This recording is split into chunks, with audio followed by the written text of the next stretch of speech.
Hey everybody, welcome back to Dad Does Videos. Today we are going to replace an air filter in our LG French door refrigerator. You can see here that my change filter light is blinking, so that tells me that it's time to change my air filter. First thing you want to do is get yourself a new air filter. It is the LG LT120F replacement, as you can see here. They sell them in stores at your big box stores for $20 a pop, or you can go online. I found this pack of 3 on Amazon for $13 for 3. So I would suggest you do that. You just pop them out of the pack. You can see there's some cellophane on this. You'll want to take that off.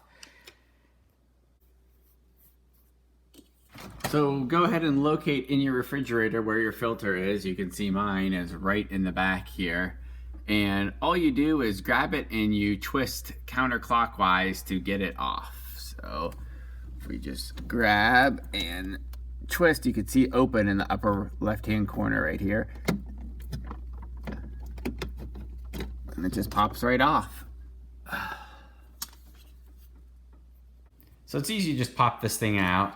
No tools needed. You just pick it up and move it out. And what we'll do next is just pop our new one in and you just put it right in.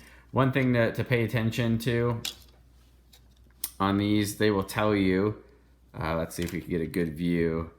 So front, and that's always good to know because this goes in the front. So you'll want to put it down in like that. So you just put that in like that and you are ready to put it right back in the refrigerator.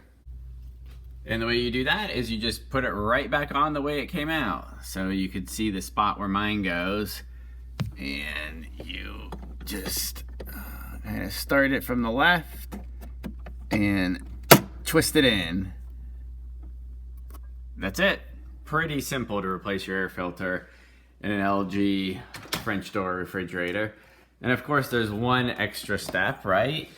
Because we want to get rid of this blinking light. So you just hold this down until it goes away. And then about 6 months from now, it will remind you again with the blinking light that your filter is set to be changed.